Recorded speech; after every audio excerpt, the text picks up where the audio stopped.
It's Thursday night. What's up?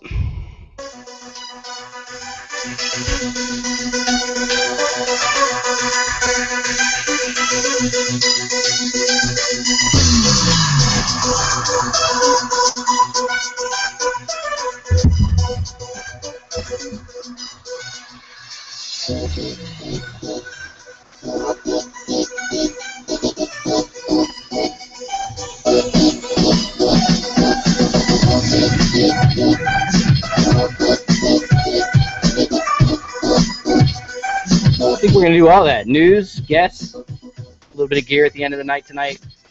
We got Clint with us from Modus once again. What's up, everybody? Hope you're having a good Thursday. It's the one place you can find all the gun news. Schwell's checking in from O-Town. What's up, Schwell? Hello, everyone. My name is Schwell. It is a pleasure to be here. Good to see you. Fresh off the movie. We're going to hear a little bit of your take on that later tonight, the movie you went to last night. Only if there are no kids watching. Only if there's no kids, so we'll wait for later. What's up, Eric? Not much. What's going on, man? Man, ton of stuff to talk about as we'll keep it rolling. Ross, what's going on? The end of a busy week, man. Glad it's Thursday night. Glad everybody can join us, and looking forward to a great show. 100%. If you're watching the show, please push it out on Facebook, Instagram, all that other stuff. What's up, Casey? Hey, everybody. I'm awesome, man. Power was off. Came right back on in time for the show. Life is good. July 4th is Monday. Perfect. Yeah. Fresh from ring and steel at, what, 500 yards plus with a few friends. What's up, Clint? Hey, what's up? What's up? Coming to you from DeLand, home of Big 3. D-Land in the house. Thanks for jumping in with us, man. Be sure to jump in as normal. You know, don't step on anyone's toes and step on everyone's toes at the same time. You know how it goes. What's up, everybody? Thanks, everybody, for tuning in. Make sure you check out our sponsors, as mentioned in the opening credits, and check out all these guys that are on the panel. Check out their Instagrams, Facebooks, Twitter, whatever you do. Make sure you check it out. Lots of stories to talk about tonight, but I'm going to mention a couple sales that are going on right now. Right now, we've got 15% off all Kanai gear at TacDaddy.com. You use Kanai15 all this week, and you get 15% off all of that stuff. It's rock solid. We've talked about it before. The videos are out there. Go check it out.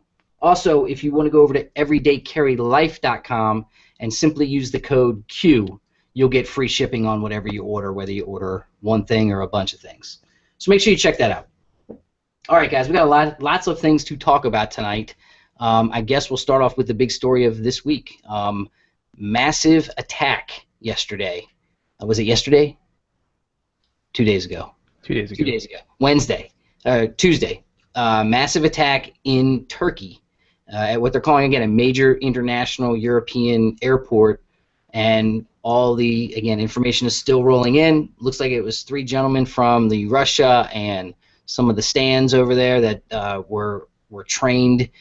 They're saying they came from Syria. They're talking about they already know who the guy that was the, I hate when they use that word because anyone could sit down and create this situation. They call him a mastermind. They already think they knew who that guy is. And now the video is starting to roll in. This is different than what happened in America recently. This is different than San Bernardino and different than Orlando, in my opinion. These guys had training. They were on a mission. They were together. There's clear pictures of them together. And they went in there with full intent to shoot people first.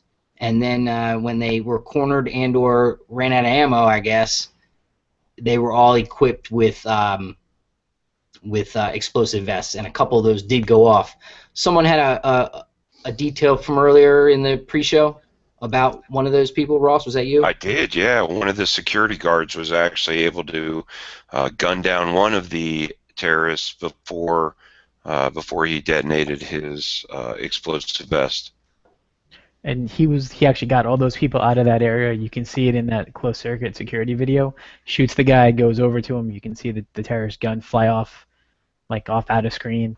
And I'm assuming he notices he has the vest, and he starts running. And that's when the guy detonates. There was a couple of videos that have come in already, and I'm sure we're going to see a bunch more. It's a terrifying situation. This is the stuff that can't be stopped, in my opinion. This is you have a circle of security that everyone's got to go through, but on the outswing of that security and on the up to that that outer ring when you get there, how are you going to truly prevent these types of things. They were even saying today that the way they detonated themselves, one detonated at the entrance or close to the entrance that funneled people more interior into the other areas of the complex, and then the other guy was going to detonate himself, keep funneling them and detonate them as the crowds grew, as they funneled down into the other areas of the international terminal. This is the largest airport, one of the largest airports in Europe, and before this attack, this was actually one of those airports that ISIS would send all their fighters through. So it's kind of an interesting attack from that standpoint too. This is kind of one of their transit points. It's going to be interesting when they do all the recreations and show you the maps and all that kind of stuff. I'm starting to see some stuff out there, but this is again another ISIS attack on America. Man, it's one of those crazy things where you just sit there and think about it. We all travel, we all go places, we all do these things. There's a certain amount of, you get to a certain point where even if you are a legal concealed carry permit holder, at some point you give that up and trust that the security around you is going to take care of you from place to place until you get your gun back in your holster. And yet every police department will tell you that they're responding to an incident. They're not going to be there to help you during the incident. Yeah, I think vigilance is obviously the number one, and we've been talking over the last couple of weeks. Eric, we got a guest coming up soon. Medical. Every single one of us can carry medical, and that's not something they're going to take off your person when you're going through security. And there's some non-lethal stuff involved with medical, including a tactical pen, one of the Benchmade. What is it? It's not. The tactical. It's a shear thing for cutting webbing and cutting seat belts. There are shears. There are belt cutters. There are even I think Benchmade or a company makes a keychain basically that is TSA compliant that you could use to cut webbing or clothing if necessary. Yeah. So anyway, we don't have all the solutions, just having conversation. ISIS also just released a video showing 2 major cities as their next targets, and if I wasn't mistaken, it was Vegas and San Francisco, and I'm not mistaken. That's great. ISIS has claimed outright that we're on the list, they want us killed, they want to kill as many as possible. These things continue to happen piecemeal around the country here, big time overseas. I think we're living in a new age, and I think the quicker that we accept that fact and act on it and become proactive, the better. It's just kind of my analysis on the whole thing. You guys got any different opinions?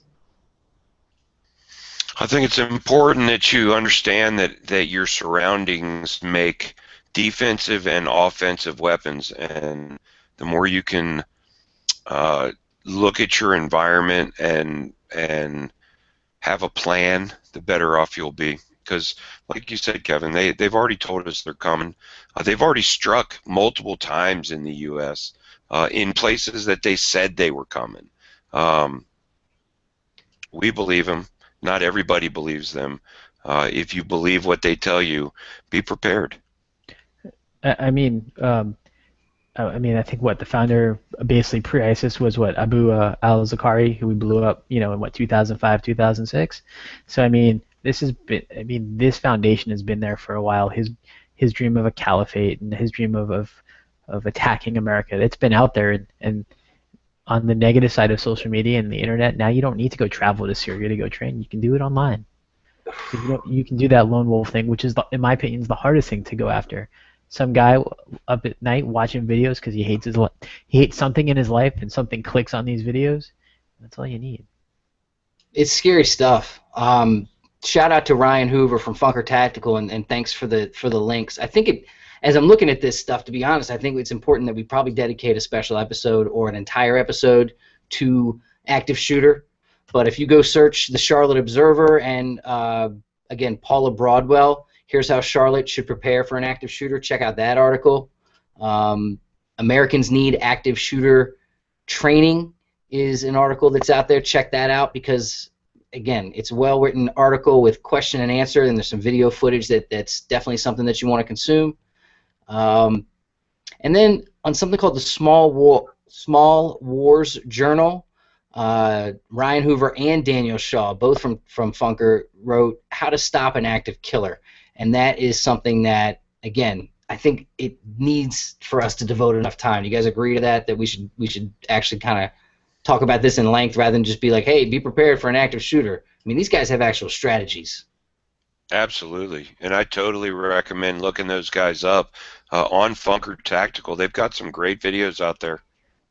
I mean, I know Rob Pincus isn't on the show tonight, but Rob's got a bunch of training platforms too. He talks about, active shooter, active, what to do if you're not armed, like, the multiple steps to go through. So there's definitely, it's definitely a worthwhile. I happened to watch one of the PDN Network DVDs, and he had a guest on, and I'm forgetting the gentleman's name, and forgive me, but it was, again, that the information is out there. The stuff where people can make you aware that this is a real risk, and then also some of the things that you could actually do should you find yourself. And this is real world stuff. This is not cower in a corner and get that as your first option. This is take full control of yourself in the situation. So again, we'll get back into that stuff. I guess before we go to a couple more details of what's going on in Orlando, let's go over to Hawaii, because this is an interesting one. Hawaii's governor signed a bill making it the first state to place its residents who own firearms in a federal criminal record database and monitor them for possible wrongdoing anywhere in the country, his office said. It is Hawaii Governor David Ige, I believe is how you say it. He signed a bill to have police in the state enroll people in the FBI Criminal Monitoring Service after they register their firearms as already required. Bad news. NRA is completely out and against it. They're calling it wrap back. The database will allow Hawaii. I don't know where that comes from. It doesn't really say. The law, which takes effect immediately, allows police in Hawaii to evaluate whether a firearm owner should continue to possess a gun after being arrested. Allows police to evaluate. Go ahead, Rob. Here's the silver lining. You ready for this? Our databases that the government keeps are notoriously inaccurate, notoriously slow to act. They haven't stopped much of anything. This is just going to be another database. This guy's on fire. He and take it for what it is. He's also signed into two other firearm bills in the state of Hawaii. One makes convictions for stalking and sexual assault among the criminal offenses, disqualifying a person from gun ownership. So if you've been convicted for stalking or convicted for sexual assault, you're no longer allowed to possess a gun. The other requires firearm owners to surrender their weapon if diagnosed with a mental, behavioral, or emotional disorder. Think about that one for a second. How many people that live in Hawaii are currently on prescription drugs for a mental, behavioral, or emotional disorder? Schwell, you haven't said a damn thing. What do you think? I think it's useless. I don't think it'll hold in a court of law. Someone's going to take it to court, and it's not going to hold up. We're talking about putting together a list, basically. I don't see it, and it's not voluntary. Like here in Florida, you can actually go and register your firearms, but it's not mandatory. What they're talking about doing is making a mandatory list, which in turn is a gun registry that you don't have any say in. But and that also means that they'll have access to medical records. Right. There's HIPAA issues. There's all sorts of stuff. I'm not even sure. Again, and we'll get into the whole jumping and putting laws on the books without actually really thinking them through. We'll see how this holds up. This one, I think, is a blip, puts Hawaii on the map. We know to keep an eye on them now, but I don't know how long this will last. Well, let's hold on, because part of what they put in here that we said was the second piece also was what the Supreme Court delivered a surprise gun control ruling this week on. This was 6-2. The basic question: are federal restrictions that prevent people with domestic assault convictions from owning guns legal? And they ruled that the answer was yes. You can now Um, basically, if someone has been convicted of a domestic assault, they now have the right to say you no longer have the right to have a gun. And that affects 34 states and the District of Columbia. Just Now, what was interesting, yeah, thanks, Eric. And what's interesting, as I mentioned, Eric, in the beginning when we were talking earlier, was Clarence Thomas spoke up as one of the dissenting voices, and again, they wrote the main message was that he didn't think that this was something that should go there, and be able to take away your Second Amendment right. There are no other amendments that get attacked like that. He was pointing out, but basically, he hasn't said anything in 10 years, or this is the second time he said something in 10 years. yes, he doesn't talk much. And because there's no cameras allowed in the court, you can't really see his reaction or the reaction of the lawyers as they're being peppered by him. I'm sure it was very uncomfortable and more nerve-wracking than normal. Now, You're probably going to ask why about cameras, huh? No, I go back and forth on this one. Domestic violence and convictions, and are those all rock solid? And should the one guy out of 100 who's been wrongly accused and we know goes through the system and gets convicted, is this something that should prevent him from being able to protect himself and his family because of this ruling? I mean, I don't know. I go back and forth on these things because again. Domestic assaults are no joke. You should not be beating up or abusing somebody just because you live with them and can cover it up. It's it's bullshit. You should not be doing this, obviously. But to take away people's rights to defend themselves, a whole other story. So there you go. And it's a manipulative tool in a relationship to sever that relationship. You know what I mean? And then a guy ends up not being able to protect himself on the street because he's got a disgruntled ex-girlfriend. You know what I mean? I don't know, man. I agree that they're maybe they need to watch him or so. I don't know, but I don't think you take away a God-given right for.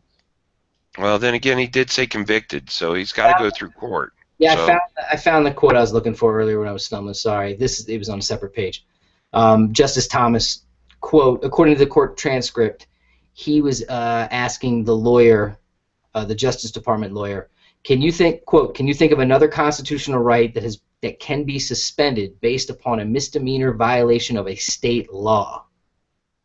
He also continued, quote, you're saying that the recklessness is sufficient to trigger a misdemeanor violation of domestic conduct that results in a lifetime ban on the possession of a gun, which, at least as of now, is still a constitutional right. He's a smart guy. My confusion about this whole story, everything that we've just discussed, everything that they actually ruled on is on the 4473. There are questions specific to those listings, to those things. And if you answer yes to those questions, chances are you're not going to get an approval to buy that firearm. It's on the 4473. And let me see, question C or 11C, have you ever been convicted of any felony? 11E, the drug stuff, and then 11F is, have you ever been agitated, mentally defective, and it goes on a little bit further. And then 11H, are you subject to a court order restraining you from harassing, stalking, or threatening your child or an intimate partner of a child of such partner? Those questions are there, and if you answer yes to those, 9 times out of 10 you're going to get denied for that purchase. So, by who? The gun store owner or the NICS check when it gets called? The NICS check, all of that stuff. But the gun store owners don't have the right to say. I mean, they can refuse service, yes, but they're not going to do it based on the 4473. They're going to call it in like they're supposed to, and they're going to tell them these are the answers to the questions that they put in, and chances are that stuff's going to come up. I'm not sure what the rules are, or if any gun stores have in place. If this person answers yes to any of these 3 or 4 questions, it's automatic denial. So who knows how that works? But and we don't know what's going on in Maine. So, reading another article about it, these 2 were convicted of a misdemeanor domestic assault, and then several years later found with weapons and ammunition on them. So in Maine, there may already be something on the books that states if you are convicted, you lose that privilege. So there might be state laws as well as federal laws involved here. Now, are we talking? I have to touch up on this, read up on the story a little bit more to get more information, because the more we talk about it, the more questions I have. Are they talking about putting together a list of firearm owners, or are they talking about putting together a list of people who have been deemed mentally unstable, people who have these convictions? Is that the list they're putting together? Because that's a great way to circumvent the gun registry or the gun owners list, is to do it another way. So who knows? Interesting. They will stop at nothing. Oh boy, that's I not wish- that's the truth. That's to be. I wish they would put this much effort into stopping poverty and child hunger and all of that other stuff. They How put that about- much effort. How about clean water in Flint, Michigan? Can we start there? Can we start? Is it still dirty? Yeah, going on year 3. I thought like some people Nope. came, were gonna fix it and knock down doors and break shit and fix it. No, they came for a week. They threw a bunch of free water bottles at people and some filters, and they left. They're just storing it It's last going night. to take decades to replace that water system. All right. Yeah, whole separate topic. According to Florida state law, which I didn't realize that, where is it? A web page has been set up to house the public records surrounding the case at the Pulse nightclub. The system is designed to expedite distribution of the requests and abide by Florida law while continuing to respect the privacy of the victims involved. They released the 911 transcript calls, all this online if you want to check it out. They go through what they now believe to be pretty much the framework of the timeline of what happened. A couple stories that have spun off of that this week. We mentioned last week the terrorist wife is absolutely missing. They don't mention anything about her child. I'm assuming she took the child with her, but I have no idea. The dad, who we all thought was a character and someone to watch, keep an eye on from the start, has come out and absolutely said, we absolutely think this is the worst thing ever. We don't condone it in any way, shape, form, etc., etc. I mean, he just kind of threw it out, this incredible, we're sorry apology. But the wife is missing. They think she was involved more than we might think, etc., etc. She's still out there. Side note, new gun control group, another one, Gays Against Guns has formed after Orlando. And I don't know. Wait, there's a group called GAG out there, like a gay group called GAG. That's good, Schwell. I'm going to let the camera sit on you for a minute for that one. I'm just, I'm sitting here and I'm like, everything is, wow, wow. That seems convenient now, doesn't it, Schwell? We all think that this is odd. Well, again, if anyone's watching for the first time, we all think that this is kind of a little bit odd or off because in the LGBTQ arena, acceptance is part of it, and your right to be who you are and defend yourself should be something that I think would be part of what they wanted, not giving up the right to defend yourself. I mean, you've got an organization like the Pink Pistols, it's a gun advocacy group for the gay community, and they've been all over the news, and they've been giving out free training, and I bet you'll see their membership rise. Overnight, they rose. They went like from just a few hundred members to thousands of members overnight. It's been, from what I've been hearing in the news, it's been a huge success for those guys. And good for them. I've read some articles, seen some interviews with the founder, and they do some good stuff. So it's always Eric, good to we all know that the gun is the great equalizer. You know what I mean? Yeah. That's for everybody. That's not just for the strong. It's not just for the weak. It's for everybody. Well, check this out. Florida's Republican Governor Rick Scott on Wednesday chimed in and said that he will not call out a special session to debate gun laws as requested by lawmakers in the wake of the Orlando attack. This is coming from guns.com. I want to give them credit because it's a decent article. And give me a second and a little leeway here, because soon after that incident left 49 dead at the Pulse nightclub, a number of Orlando area Democrats called for state legislature to resume its session, which ended in March, for the purpose of considering new gun control proposals.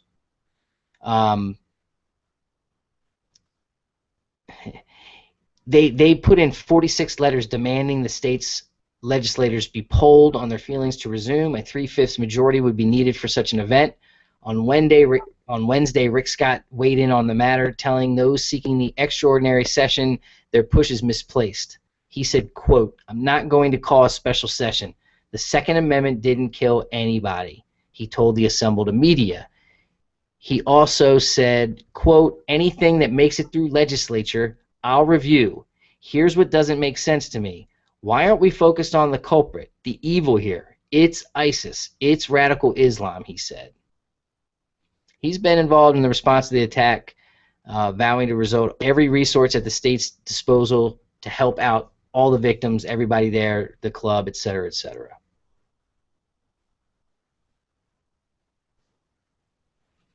So there's Rick Scott for you. Meanwhile, House Democrats hold a national day of action for gun control in districts nationwide. Did you guys hear about this? Hit that headline again. I'll hit you with the video. Hit it. Did I talk too long and everybody fell asleep? I apologize. Woo.